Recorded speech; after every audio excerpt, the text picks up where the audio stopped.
Welcome to Mojo TV. Bulletin ముందుగా headlines.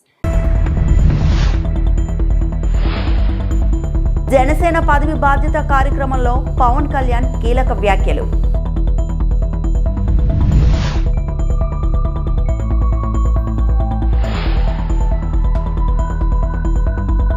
రాజధాని అమరావతికి భారీ నిధులు, మంత్రి నారాయణ.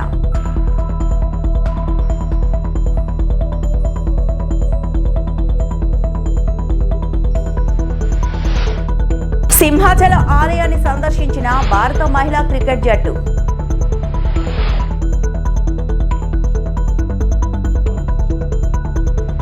అమరావతిలో జరిగిన జనసేన పార్టీ పదవి బాధ్యత కార్యక్రమంలో డిప్యూటీ సీఎం జనసేన అధినేత పవన్ కళ్యాణ్ పార్టీ నామినేటెడ్ వివిధ పార్టీ పదవుల్లో ఉన్న నాయకులతో విస్తృత స్థాయి సమావేశం నిర్వహించారు. ఈ సందర్భంగా ఆయన పార్టీ ఆలోచన ఆధారిత రాజకీయాలు, సామాజిక సమానత్వం, బాధ్యతాయుతమైన నాయకత్వం గురించి కీలక వ్యాఖ్యలు చేశారు. కూటమి ప్రభుత్వం అధికారంలోకి వచ్చిన తర్వాత అనేక సామాజిక వర్గాలకు కార్పొరేషన్లు ఏర్పాటు చేసినట్టు పవన్ కళ్యాణ్ గుర్తు చేశారు. రెల్లి సామాజిక వర్గానికి కూడా ప్రత్యేక కార్పొరేషన్ ఏర్పాటు చేయాల్సిన అవసరం ఉందని ఆయన స్పష్టం చేశారు. ఈ రోజున ఒక వ్యక్తి వచ్చి నిర్మించాడు జనసేన, అది ఈరోజు వ్యవస్థ అయింది. రేపొద్దున వ్యవస్థ వ్యక్తులు నిర్మించాడు. అందువల్ల ఏ పదవి కూడా మీరు తక్కువ అనుకోవద్దు. ఏది తక్కువ, మన ఎవరికి ఎక్కువ కాదు, తక్కువ కాదు. It all depend. మీరు పిండే కొద్ది రొట్టె, మీరు ఎంత సమర్థవంతంగా పనిచేస్తారో దాన్ని అంత ఇంపాక్ట్ఫుల్గా నీటి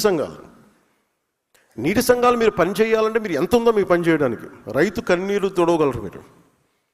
అది కానీ మీరు పెట్టుకున్నారంటే చాలా చాలా అద్భుతం. మన ఈ మధ్యన అంటే ఇంకోటి, పొద్దున్నే మీటింగ్ అంటే జస్ట్ నేను ఎంత బాధ్యతగా ఉన్నానని చెప్పడానికి మీకు చెప్తున్నాను. ఒకటి, మీరు ప్రతి నాయకుడికి బాధ్యత తగ్గించాల్సిన అవసరం ఉంది. అంటే ప్రతి సమస్య, ఇప్పుడు ఒక ఊళ్ళో రోడ్డు లేకపోతే పవన్ కళ్యాణ్ దగ్గరికి వచ్చేస్తే రోడ్డు వచ్చేస్తాను అన్నారంటే ఇట్స్ ఎ ఫెయిల్యూర్. అది ఒక జిల్లా కలెక్టర్, స్థానిక ఎమ్మెల్యే చేయాల్సిన పని, స్థానిక సర్పంచ్ చేయాల్సిన పని ఒక ఉప ముఖ్యమంత్రి స్థాయి వ్యక్తికి వచ్చి సాల్వ్ అవుతుంది అంటే అది మన ప్రజాస్వామ్యం తాలూకు లక్షణాన్ని బలహీనపడిందని అర్థం. అది అసలు నా దగ్గరికి రాకుండా ఉండాలంటే ఏం చేయాలన్న దానికి నేను ఆలోచిస్తున్నాను. దానికోసం ప్రయత్నం చేస్తున్నాను. అంటే ఒక ఆడపిల్ల వచ్చి, ఒక చూపు సరిగ్గా లేని ఆడబిడ్డ ఇండియాని రిప్రజెంట్ చేస్తూ వచ్చి ఆ పాప అడిగింది, మా ఊరికి రోడ్డు వేయమని. అది ఎవరిని అడగాలి? నన్ను కాదు అడగాల్సింది. నిజంగా ఇంపాక్ట్ఫుల్గా గవర్నెన్స్ ఉంటే, అంటే ఇప్పుడు కాదు, ఒక 5 సంవత్సరాలని కాదు, గత దశాబ్దాలుగా మనం ఏం చేస్తున్నామంటే ప్రజాస్వామ్యం తాలూకు స్ట్రక్చర్ని వీకెన్ చేస్తున్నాం. నాయకుడు ఇంపార్టెంట్ అయిపోయాడు, వ్యవస్థను చంపేస్తున్నాం. అది మారాలి. అంటే ఎందుకు అంటే, నాకు చాలాసార్లు నేను నక్సల్ గురించి మాట్లాడుతాను. ఎందుకు మాట్లాడతానంటే నాకు ఇంతమంది ఎందుకు వెళ్ళిపోయింటారు ఈ అడవుల్లోకి నాకు అర్థం కాదు ఇప్పుడు. అంటే ఎంత కోపం ఉండాలి వీళ్ళకి. ఆ కోపం ఎక్కడికి పోదు. మనం ఆపరేషన్లు చేయండి, ఇంకోటి చేయండి, కంగారు చేసినా కానీ అది ఇంకో ఫామ్ తీసుకుంటుంది. అది సో దానికి ఏం మారాలి? దాని అల్టిమేట్ మంది ఏంటి? Correction in democracy. What is a correction in democracy అంటే accountability in democracy, responsibility in democracy. అది చిన్న పదవా పెద్ద పదవా అని కాదు. కోపం ఎక్కడికి పోద్ది? నేను అందుకని తపన పడుతున్నాను ఈరోజు, నా కోసమో నా పిల్లల కోసమో మన కోసం కాదు. నేను తపన పడుతుంది. చూస్తుండగా పాడైపోతుంది మన ఈ ప్రజాస్వామ్య వ్యవస్థ అని అనిపిస్తుంది. అంటే మన కళ్ళ ముందు ఒకడు కూర్చొని ఒక మాజీ ముఖ్యమంత్రి గారి సతీమణిని ఇష్టారాజ్యంగా తిడితే మనం ఏమి చేయలేని నిస్సహాయ స్థితిలో ఉన్నామంటే భయం వేస్తుంది నాకు. అంటే ఎలయన్స్ తాలూకు ఎందుకు పెట్టామంటే రేపొద్దున ఎదురింటోటి జరుగుతుంది మన సంబంధం లేదు, పక్కింటోటి జరుగుతుంది మన సంబంధం. రేపొద్దున ఇంట్లో వచ్చి కూర్చుంటుంది, అప్పుడు ఎవడు రాడు. అంటే కొన్నిసార్లు ఎందుకు నేను 10 సంవత్సరాలు 15 సంవత్సరాలు మాట్లాడుతుంటానంటే అదేదో మనం తగ్గాలనో ఇంకొకరిని పెంచాలనో అని కాదు. అసలు ముందు ప్రజాస్వామ్య వ్యవస్థని బలోపేతం చేసిన తర్వాత, ఒక లెవెల్ గేమ్ వచ్చిన తర్వాత అప్పుడు వేరే ఆలోచన. Till then I want the strength in alliance. ప్రజాస్వామ్యాన్ని బలహీనపరిచే పరిస్థితుల్లో అందరం మనం కొట్టుకుంటా ఉంటే ఏం జరుగుద్దంటే అరాచకమే రాజ్యం వెళ్తుంది. నాకు చాలా చాలా భయం అది. అంటే ఉదాహరణకి ఈ రోజున మొన్న రౌడీలను వెనకేసుకొచ్చే పరిస్థితికి వచ్చేసింది. నాకు ఎప్పుడు కూడా గత పార్టీని తగ్గించడం కూడా ఇష్టం లేదు. ఉదాహరణ సామినేని ఉదయభాన్ గారు ఉన్నారు, పెండెం దొరబాబు గారు ఉన్నారు, కిలా రోసయ్య గారు ఉన్నారు, అలాగే జయమంగళం నుంచి ఉన్న వెంకటరమణ గారు ఉన్నారు. వీళ్ళెవరూ కూడా గౌరవప్రదంగా ఉండేవాళ్ళు. They are career politicians, there is no doubt about it. కానీ వాళ్ళకి గీతలు తెలుసు వాళ్ళకి. అలాంటి వ్యక్తులు వాళ్ళ దాటికి ఇమ్మడలేకపోయారు, ఇబ్బంది పడ్డారు. మీ వల్ల ఇలా జరుగుతుందని నేను రాగానే చెప్పాను. మనం గెలిచిన వెంటనే నేను ఇదే మన మంగళగిరి ఆఫీసులో, జనసేన ఆఫీసులో కూర్చొని రెచ్చిపోండి ఈరోజు నేను ఎప్పుడు చెప్పలేదు, అట్లా చెప్పలేదు ఎప్పుడు. గెలవగానే అసలు మనం ఏంటో చూపిద్దాం, అలాంటి పిచ్చి మాటలు నేను ఎప్పుడు మాట్లాడను. ఎందుకంటే బాధ్యత గల వ్యక్తులు ఎలా మాట్లాడతాం, రెచ్చిపోదాం, మనం వచ్చాం కాబట్టి మన టైం అయింది, ఇంకా చూపిద్దాం ఒక్కొక్కటి తడాక అంటాం పిచ్చిగా. ఆంధ్రప్రదేశ్ రాజధాని అమరావతిని అత్యాధునిక సాంకేతిక పరిజ్ఞానంతో సర్వాంగ సుందరంగా తీర్చిదిద్దేందుకు ప్రభుత్వం అడుగులు వేగవంతం చేసింది. సచివాలయంలో ముఖ్యమంత్రి నారా చంద్రబాబు నాయుడు అధ్యక్షతన జరిగిన 56వ CRDA అథారిటీ సమావేశంలో రాజధాని అభివృద్ధికి సంబంధించి 7 కీలక నిర్ణయాలకు ఆమోదం తెలిపారు. ఈ సమావేశం అనంతరం పురపాలక శాఖ మంత్రి నారాయణ మీడియాకు వివరాలను వెల్లడిస్తూ రాజధాని నిర్మాణ పనుల కోసం భారీగా నిధులు మంజూరు చేసినట్లు ప్రకటించారు. మొదటిది ఏంటంటే క్వాంటమ్ వ్యాలీకి సంబంధించి ఏదైతే ఎక్విప్మెంట్ త్వరలో రాబోతుందో దానికి సంబంధించి ఒక బిల్డింగు సుమారు 43,000 చదరపు అడుగులతో కట్టేదానికి 103.96 కోట్లతో దాన్ని టెండరు పిలిచి L1 చేయటం జరిగింది. 103.96 కోట్లు, 103. ఇది స్పెషల్ బిల్డింగ్. అంటే ఏదైతే అక్కడ క్వాంటమ్ వ్యాలీ మిషన్స్ అవి పెడతారో దానికి కొన్ని కండిషన్స్ ఉన్నాయి. యాక్చువల్గా ఆ కండిషన్స్ ప్రకారం టెక్నికల్ వాళ్ళు ఇచ్చిన డిజైన్ ప్రకారం చేసేది ఇది. దాన్ని ఈరోజు అథారిటీ యాక్సెప్ట్ చేస్తుంది. అది 2 ఏకర్స్లో ఆ బిల్డింగ్ కడతారు. అంతేకాకుండా క్వాంటమ్ వ్యాలీలో ఏదైతే బిల్డింగ్స్ డిజైన్ చేశారో దాంట్లో 2 బిల్డింగ్స్ని ఇమీడియట్గా టేకప్ చేయమని ముఖ్యమంత్రి గారు ఆదేశించారు. ఒక 2 బిల్డింగ్స్ వెంటనే CRDA వాడు దాన్ని టేకప్ చేస్తారు. అదేవిధంగా IAS ఆఫీసర్ల యొక్క బంగళాలకు సంబంధించి కొంత ఇన్ఫ్రాస్ట్రక్చర్కి సంబంధించి, అంటే ఇంటర్నల్ ఇన్ఫ్రాస్ట్రక్చర్, దానికి సంబంధించి 115 యూనిట్లు, దానికి 105.52 crores యాక్చువల్గా ఈరోజు శాంక్షన్ చేయటం జరిగింది. 109.52 కోట్లు. తర్వాత నాబార్డ్ ఏదైతే 7,500 కోట్లు శాంక్షన్ చేసి 1,502 crores రిలీజ్ చేసింది. దాంట్లో ఒక 100 crores యాక్చువల్గా ఈ యొక్క CRDA ADS administrative services and office ఎక్స్పెండిచర్స్కి ఒక 100 crores యూటిలైజ్ చేసుకునేటట్టుగా పర్మిషన్ ఇవ్వడం జరిగింది. అదేవిధంగా గ్రూప్ ఆఫ్ మినిస్టర్స్ మీట్ అయ్యి ల్యాండ్స్కి సంబంధించి ఈరోజు 3 డెసిషన్లు తీసుకున్నారు. ఒకటి, మినిస్ట్రీ ఆఫ్ ఆయుష్ వాళ్ళు ఒక ఆయుష్కి సంబంధించిన ఒక యూనివర్సిటీని యాక్చువల్గా ఎస్టాబ్లిష్ చేస్తారు, హాస్పిటల్ అది. దానికి 23.127 ఎకరాలు శాఖమూరు విలేజ్లో ఇవ్వటం జరిగింది. అది 60 yearsకి 1 రూపీ లీజ్ కింద ఇవ్వటం జరిగింది. మినిస్ట్రీ ఆఫ్ ఆయుష్ వాళ్ళు దాదాపు 750 కోట్ల రూపాయలు ఖర్చు పెట్టి అక్కడ ఇండియాలో వన్ ఆఫ్ ది బెస్ట్ చేస్తామని వాళ్ళు చెప్పడం జరిగింది. దాని మీద ఈరోజు ఆ ల్యాండ్ ఇవ్వడం జరిగింది. భారత మహిళా అంతర్జాతీయ క్రికెట్ జట్టు సభ్యులైన స్మృతి మందాన, హర్మన్ ప్రీత్ కౌర్, షఫాలి వర్కా, రేణుకా సింగ్ ఈ రోజు సింహాచలంలోని ప్రసిద్ధ శ్రీ వరాహలక్ష్మీ నరసింహస్వామి ఆలయాన్ని సందర్శించారు. క్రీడాకారులు ప్రత్యేక ప్రార్థనలు చేసి పవిత్ర కప్ప స్తంభాన్ని ఆలింగనం చేసుకుని ఆలయ పూజల నుండి వేద ఆశీస్సులు పొందారు.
దేశ రాజకీయాల్లో సరికొత్త అధ్యాయానికి మాజీ ప్రధాని అటల్ బిహారీ వాజ్పేయి శ్రీకారం చుట్టారని కేంద్ర మంత్రి రామ్మోహన్ నాయుడు అన్నారు. కాంగ్రెస్ ఇతర ప్రధానిగా అందరూ మెచ్చిన నాయకుడు ఆయనని కొనియాడారు. పశ్చిమ గోదావరి జిల్లా భీమవరంలో భాజపా ఆధ్వర్యంలో నిర్వహించిన అటల్ మోదీ సుపరిపాలన యాత్ర ర్యాలీలో రామ్మోహన్ పాల్గొన్నారు. అనంతరం నిర్వహించిన సభలో ఆయన మాట్లాడారు. చాలా ఆనందంగా ఉంది. మొన్ననే బాధపడ్డాను. 19వ తేదీన ఇదే రకమైన యాత్ర, ఇదే విగ్రహ ఆవిష్కరణ నా జిల్లా అయినటువంటి శ్రీకాకుళం జిల్లాలో ఏర్పాటు చేస్తే వాజ్పేయి గారికి నాకు ఉన్నటువంటి సంబంధం, ఎర్రన్నాయుడు గారి త్రూ వచ్చినటువంటి ఆ సంబంధం కానీ, అలాగే వాజ్పేయి గారిని ఒక యువ నాయకుడిగా స్ఫూర్తిగా తీసుకొని పనిచేసేటటువంటి విధానంలో నేను ఆ కార్యక్రమానికి అటెండ్ అవ్వలేకపోతున్నాను. ఎక్కడో మనసులో కొంత బాధ ఉండేది. 19వ తేదీన రాష్ట్ర ముఖ్యమంత్రి వర్యులు ఢిల్లీ వచ్చారు. అలాగే పార్లమెంటు ఒక పక్కన జరుగుతుంది. అలాంటి సందర్భంలో నేను వెళ్ళలేకపోయానని చెప్తే మాధవ్ గారు కూడా ఢిల్లీ వచ్చిన తర్వాత ఏ బెంగా లేదు, మీరు ఎక్కడికి రాష్ట్రంలో వచ్చినా సరే బ్రహ్మాండంగా జరిపించే బాధ్యత మేము తీసుకుంటామని భీమవరంకి ఆయన మళ్ళీ శ్రీనివాస్ వర్మ గారు ఆహ్వానించిన తర్వాత మళ్ళీ ఆనందంగా మీ అందరిలో పాల్గొనడానికి ఈరోజు ప్రత్యేకంగా ఢిల్లీ నుంచి వచ్చి మళ్ళీ ఇక్కడ నుంచి మళ్ళీ ఢిల్లీ వెళ్తున్నాను. అటువంటి ఈ భీమవరంలో అటల్ బిహారీ వాజ్పేయి గారి తాలూకా కార్యక్రమంలో ఇప్పుడే మనం సభలో మాట్లాడినటువంటి వ్యక్తులందరినీ కూడా చూసాం. ఒక్కొక్కరు కూడా ఆయన తాలూకా జీవిత చరిత్రని ఒక హిస్టరీలో భాగంలో ఒక పాఠంలో మన అందరి ముందు చెప్పారు. ఎంత స్ఫూర్తిదాయకంగా వాళ్ళ తాలూకా కార్యక్రమాలు, వాజ్పేయి గారి తాలూకా కార్యక్రమాలు చెప్పారు. ప్రతి ఒక్కరూ ఈరోజు రాజకీయాలతో సంబంధాలు ఉన్న వాళ్ళం, రాజకీయ నాయకులుగా ఎదగాలనుకునే వాళ్ళం, ప్రజాస్వామ్యానికి బాధ్యులుగా ఉన్న వాళ్ళం, ప్రజాస్వామ్యాన్ని కాపాడుకొని ప్రజలకి మేలు చేయాలని కనక్షణం కూడా కృషి చేస్తున్నటువంటి వాళ్ళం. మన అందరికీ కూడా నిత్య స్ఫూర్తి ప్రదాత అటల్ బిహారీ వాజ్పేయి గారు అనేది మరొకసారి తెలియజేసుకుంటున్నాను. ఈరోజు మన భారత ప్రధానమంత్రి నరేంద్ర మోదీ గారి తాలూకా ఆధ్వర్యంలో భారతదేశం ప్రపంచంలోనే ఒక ఉన్నతమైనటువంటి దేశంగా ఈరోజు కీర్తించబడుతుంది. ఏ దేశాలకి వెళ్ళినా సరే ప్రతి ఒక్కరు కూడా మేము భారతదేశం నుంచి వచ్చామనంటే తలెత్తుకొని సెల్యూట్ చేసేటటువంటి పరిస్థితి ఈరోజు మన దేశానికి వచ్చిందనంటే దానికి కారణం నరేంద్ర మోదీ గారు అనేది కూడా తెలియజేస్తున్నాను. అయితే అది గత 11 సంవత్సరాలు నరేంద్ర మోదీ గారు చేసినటువంటి కృషి ఎంత ఉన్నా సరే ఆ రోజు విత్తనం, ఆ రోజు ఆ పునాది వేసినటువంటి నాయకుడు మహానుభావుడు అటల్ బిహారీ వాజ్పేయి గారు అనేది మనం అందరం గుర్తు చేసుకోవాలి. ఆయన కేవలం రాజకీయాల్లోనే నాయకుడు కాదు, ఒక రాజనీతిజ్ఞుడు. రాజకీయాలనంటే కేవలం అధికారం సంపాదించుకోవడం కాదు, ప్రజాస్వామ్యం. అనంతపురం నగరంలో అడ్వకేట్స్ వెల్ఫేర్ సొసైటీ ఆధ్వర్యంలో సోమవారం ఉదయం ర్యాలీ కార్యక్రమాన్ని నిర్వహించారు. ఈ సందర్భంగా కూటమి ప్రభుత్వం అధికారంలోకి 18 నెలలు గడుస్తున్నా న్యాయవాదులకు అందిస్తామన్న 10,000 రూపాయలు ఇప్పటి వరకు అందించలేదని, దీంతో న్యాయవాదులపై కూటమి ప్రభుత్వం తీవ్ర నిర్లక్ష్యమైన వైఖరిని ప్రదర్శిస్తుందని వారు ఆవేదన వ్యక్తం చేశారు. గత ప్రభుత్వ హయాంలో కేరళ తరహాలో లా నేస్తం పేరుతో జూనియర్ అడ్వకేట్ల వృత్తిలో కొనసాగేందుకు లా నేస్తం పథకాన్ని అమలు చేయడం జరిగిందన్నారు. కానీ ఆనాడు ప్రతిపక్షంలో ఉన్న ప్రస్తుత కూటమి ప్రభుత్వ నేతలు జూనియర్ లాయర్లకు 5,000 రూపాయలు ఏమాత్రం సరిపోవటం లేదని 10,000 చేసి అందిస్తామని హామీ ఇచ్చారన్నారు. ఇచ్చిన హామీ మేరకు ఒక్కొక్క లాయర్కు 1,80,000 రూపాయలు ప్రస్తుత కూటమి ప్రభుత్వం బకాయి పడిందని వారు తెలిపారు. లా నేస్తం పథకాన్ని వెంటనే అమలు చేసి తమకు న్యాయం చేయాలని వారు డిమాండ్ చేస్తూ ర్యాలీ కార్యక్రమాన్ని నిర్వహించారు.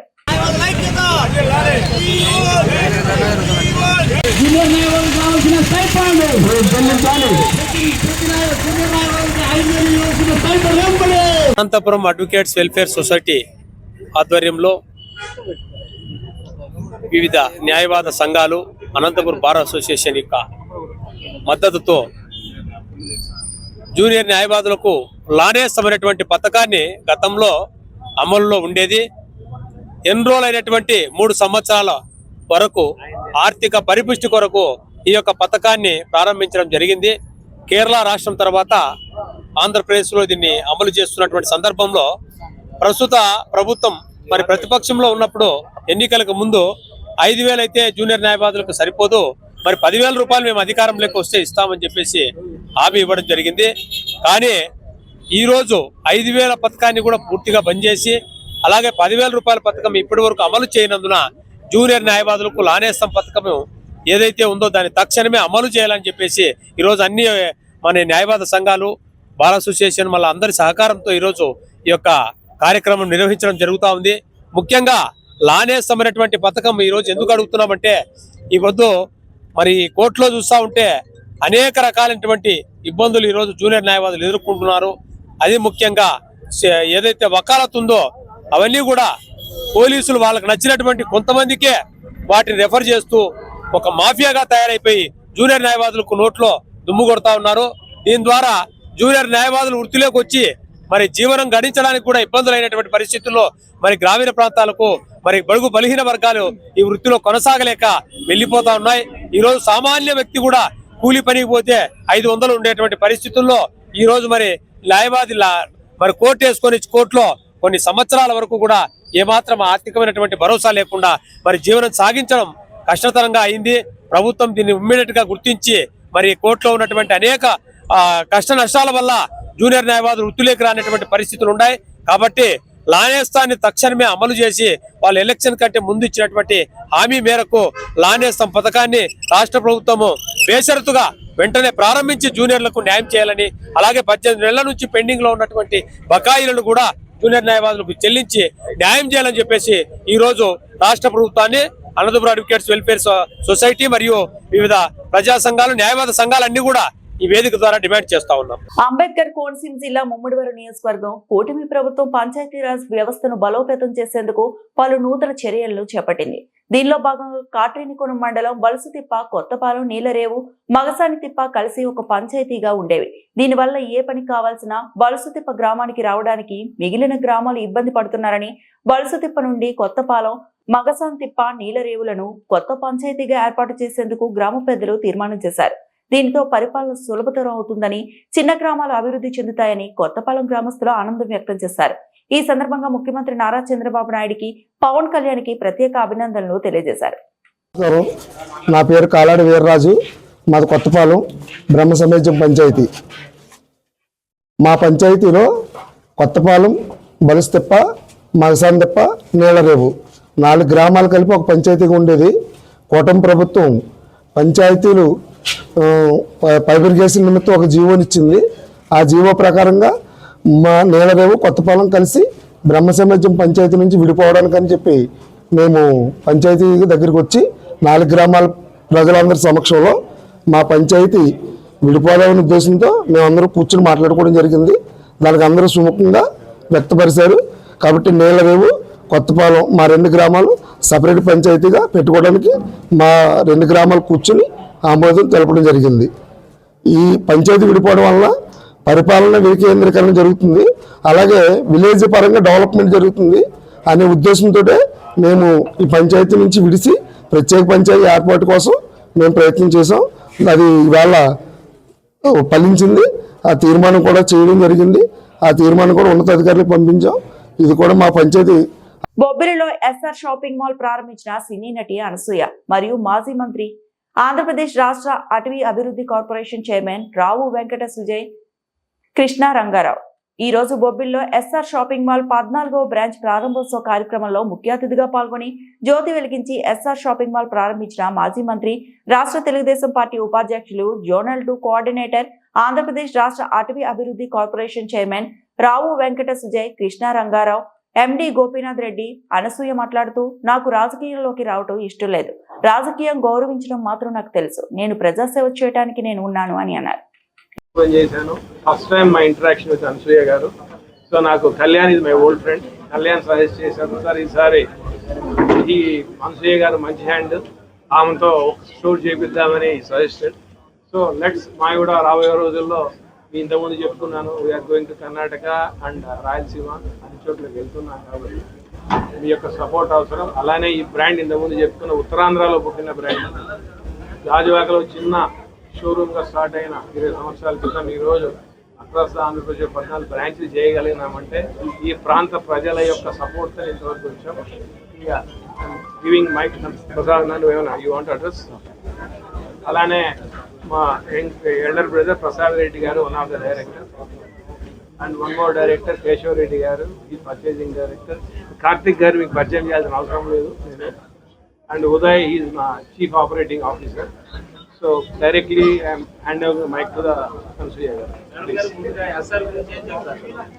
ముందుగా నేను నమస్కారం బొబ్బిలి. చాలా అంటే నేను మర్చిపోయాను ఎనర్జీ ఎలక్ట్రిఫైయింగ్గా ఎలా ఉంటుందో, మళ్ళీ బొబ్బిలి గుర్తు చేసింది నాకు. చాలా చాలా ధన్యవాదాలు బొబ్బిలి ప్రజలకి ఇంత మర్చిపోలేని స్వాగతం పలికినందుకు. ఎస్ఆర్ షాపింగ్ మాల్కి వారి 14వ స్టోర్ బొబ్బిలిలో గ్రాండ్ లాంచ్ చేస్తున్నందుకు, అలాగే నాకు కూడా తద్వారా. అండ్ ఆ తర్వాత మీడియా ప్రతినిధులు, electronic and print media, you guys are very important. And ఆ ఇంపార్టెన్స్ని మీరు నిలబెట్టుకుంటూనే చాలా ఓపిక్గా మా ఎస్ఆర్ షాపింగ్ మాల్ 14వ స్టోర్ గ్రాండ్ లాంచ్ బొబ్బిలిలో కవర్ చేయడానికి ఇంత ఓపికతో, ఇంత ప్రశాంతంగా కవరేజ్కి వచ్చినందుకు thank you so much. And Gopinath garu చెప్పినట్టు this is my first association with SR shopping mall. But అంతకుముందు మీ అందరిలాగే నేను చాలా మంచి మాటలు విన్నాను ఎస్ఆర్ షాపింగ్ మాల్ గురించి. I was looking forward to the association. And మొత్తానికి ఎవరైనా పిలిపించుకోవాలి అంటారు, సో ఆ రకంగా జరిగింది. Thank you for making me part of your journey sir. And congratulations Prasad గారు అండ్ గోపినాథ్ గారు అండ్ కేశవ్ గారు, ఆల్సో ఉదయ్ గారు and Karthik garu. Thank you for joining us today. And SR shopping mall మన బొబ్బిలికి ఎలాంటి ప్రత్యేకతతో వచ్చింది అనే విషయం మాట్లాడుకుంటే, ప్రతి ఫ్లోర్కి there are opening offers. And SR shopping mall already వస్త్ర రారాజు అనే బిరుదు పొందిన మేనేజ్మెంట్. ఆ రకంగా మన బొబ్బిలికి అందుబాటు ధరల్లో జేబులు కాలిపోయేలా ఉండేలాంటి ప్రైజెస్ లేకుండా చాలా హ్యాపీగా షాపింగ్ బ్యాగ్స్తో తిరగలడానికి అలాంటి కలెక్షన్స్, అలాంటి latest fashionable clothes for everybody in your family, చిన్న నుంచి పెద్ద వరకు. రాబోయే క్రిస్మస్, మరో 3 రోజుల్లో క్రిస్మస్ ఉంది, తర్వాత న్యూ ఇయర్ ఉంది, తర్వాత మన సంక్రాంతి పండుగ, హోలీ, ఇంకా మనకి పండుగలకి మనం సెలబ్రేట్ చేసుకోవడానికి రోజులు లెక్క పెట్టుకోవాల్సిన అవసరం లేనంత మన సెలబ్రేషన్స్ ఉంటాయి. So please make sure you make SR shopping mall a part of your celebrations this year and years to come bye. బొబ్బిలిలోని ప్రజలకి, అలాగే చుట్టుపక్కల ప్రాంత వాసులందరూ కూడా ఇదే మా ఆహ్వానం. ప్లీజ్ టు కమ్ కుటుంబ సమేతంగా. రానున్న ఫెస్టివల్ సీజన్కి మన ఎస్ఆర్ షాపింగ్ మాల్లోని ప్రతి ఫ్లోర్లో ఉండే ఆఫర్స్ని సద్వినియోగం చేసుకోవాల్సిందిగా ఇదే మా ఆహ్వానం. Thank you so much once again. కాకపోతే 2026లో తప్పకుండా, నాకు తెలుసు పుష్ప తర్వాత అందరూ నా presence on big screen miss అవుతున్నారు, కానీ నాకున్న టార్గెట్ ఒకటే, నన్ను నమ్ముకుని రైటర్స్ ఏం రాసినా, డైరెక్టర్స్ ఏదైనా అనుకున్నా, ప్రజలు థియేటర్కి టికెట్స్ పెట్టి కొన్నా, అది నా వంతు పైసా వసూల్ అపియరెన్స్ ఉండాలి, పర్ఫార్మెన్స్ ఉండాలని నేను ఎప్పుడు అనుకుంటా. ఏదో అలా రాలేను. ట్రై చేశాను కొన్ని సినిమాలు, బట్ అస్సలు నచ్చలేదు నాకు. ఎందుకంటే ఎవరన్నా ఒక్కళ్ళు కూడా అనసూయ అంత బాగాలేదు అని అనిపించుకుంటే నాకు నిద్ర రాదనమాట. సో ఆచితూచి అడిగేస్తాను. 2026లో డెఫినెట్గా అట్లీస్ట్ 3 ఫిల్మ్స్ రిలీజ్ అయ్యేలా ప్లాన్ చేసుకుంటున్నాను. అండ్ మీరందరూ నన్ను ఎలా అయితే ఆదరించారో, పేరుతో కాకుండా క్యారెక్టర్తో పిలుస్తూ ఉంటారు ఎక్కడికి వెళ్ళినా, సో అదే నా target. So I hope I will make you proud this year to. చెప్పలేను. ఒకటైతే ఆల్రెడీ మొన్ననే ముహూర్తం అయింది, 16 రోజుల పండుగ అని. చాలా beautiful cinema. Some times cinema చాలా బాగుంటే అందులో భాగం అవ్వాలని కూడా నాకు ఉంటుంది. అలాంటి సినిమా అది. Maybe my character won't stand out, but ఉన్నంతలో నేను డెఫినెట్గా ఒక మార్క్ వదిలేలా చూసుకుంటాను. But it's a beautiful film. కుటుంబ సమేతంగా, అంటే అప్పుడు కృష్ణవంశీ గారు, రాఘవేంద్రరావు గారు అలాంటి సినిమాలు వచ్చేవి చక్కగా అందరం కలిసి. అలాంటి సినిమా ఇది. చాలా రోజులైంది వచ్చి. రియాలిటీ, రఫ్ అండ్ టఫ్ సినిమాలు వచ్చే తరుణంలో ఇది కొంచెం మనందరికీ హాయిగా ఉంటుందని నేను అనుకున్నా. So that is 1 film. మిగతా 2 సినిమాలు చెప్పలేను ఇప్పుడు అప్పుడే. Yeah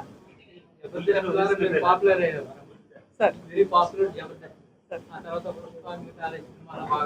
sir